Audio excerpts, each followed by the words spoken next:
श्री विष्णु पुराण प्रथम अंश पहला अध्याय ग्रंथ का उपोद्घात।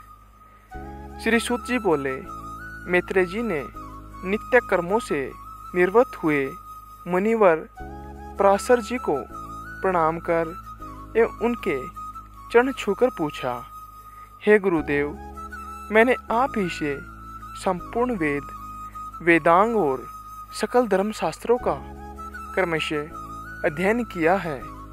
हे मुनि श्रेष्ठ, आपकी कृपा से मेरे विपक्षी भी मेरे लिए यह नहीं कह सकेंगे कि मैंने संपूर्ण शास्त्रों के अभ्यास में परिश्रम नहीं किया।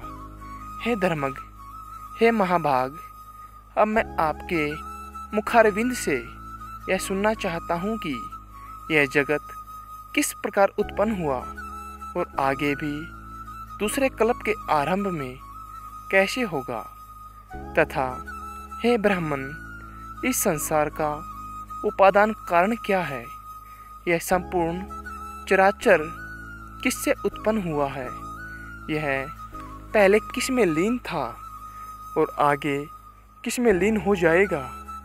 इसके अतिरिक्त आकाश आदि भूतों का परिमाण, समुद्र, पर्वत तथा देवता आदि की उत्पत्ति, पृथ्वी का अधिष्ठान और सूर्य आदि का परिमेय तथा उनका आधार, देवता आदि के वंश, मनु, मनवंतर, बार बार आने वाले चारों युगों में विभक्त कल्प और कल्पों के विभाग, प्रलय का स्वरूप, युगों के पृथक पृथक संपूर्ण धर्म, देव ऋषि और राज ऋषियों के चरित्र, श्री व्यास जी कृत वैदिक शाखाओं की यथावत रचना तथा ब्राह्मण आदि वर्ण और ब्रह्मचारी आदि आश्रमों के धर्म, ये सब हे महामुनि शक्ति नंदन, मैं आपसे सुनना चाहता हूँ।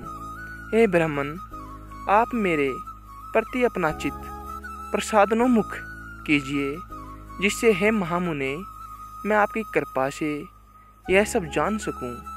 श्री पराशर जी बोले, हे धर्मज्ञ मित्र, मेरे पिताजी के पिता श्री वशिष्ठ जी ने भी जिसका वर्णन किया था, उस पूर्व प्रसंग का तुमने मुझे अच्छा स्मरण कराया।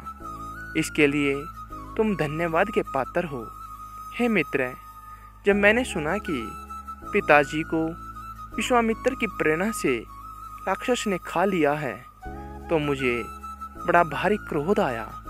तब राक्षसों का ध्वंस करने के लिए मैंने यज्ञ करना आरंभ किया।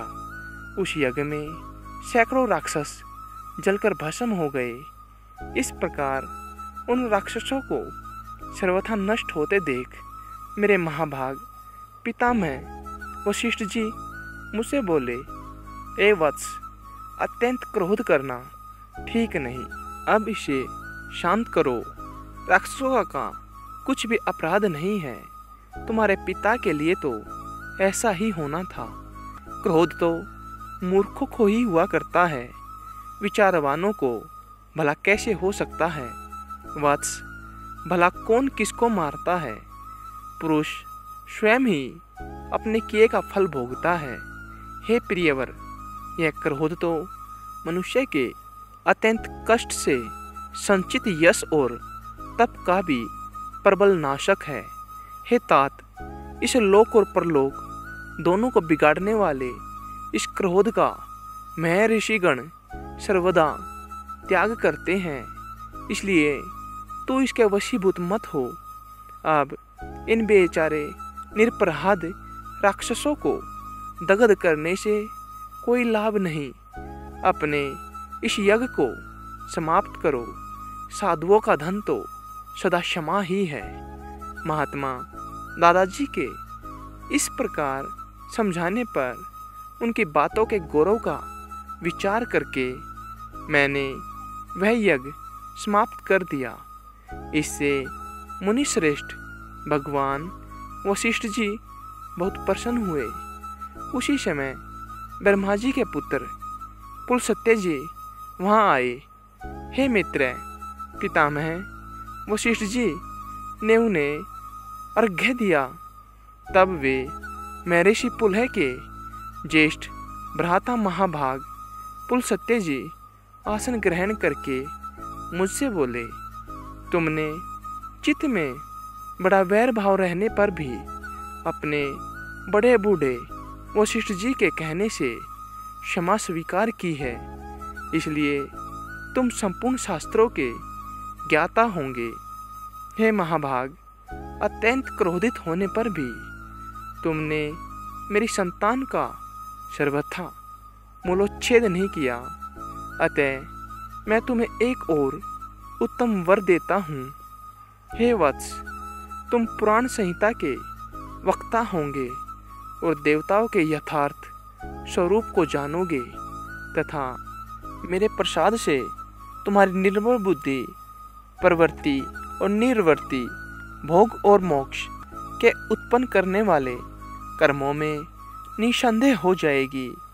पुलस्त्य जी के इस तरह कहने के अनंतर फिर मेरे पितामह भगवान वशिष्ठ जी बोले, पुलस्त्य जी ने जो कुछ कहा है वह सभी सत्य होगा। हे मित्र, इस प्रकार पूर्व काल में बुद्धिमान वशिष्ठ जी और पुलस्त्य जी ने जो कुछ कहा था वह सब तुम्हारे प्रश्न से मुझे स्मरण हो आया है। अतः हे मित्र, तुम्हारे पूछने से मैं उस संपूर्ण पुराण संहिता को तुम्हें सुनाता हूँ। तुम उसे भली प्रकार ध्यान देकर सुनो। यह जगत विष्णु से उत्पन्न हुआ है, उन्हीं में स्थित है। वे ही इसकी स्थिति और लय के कर्ता है तथा यह जगत भी वे ही है।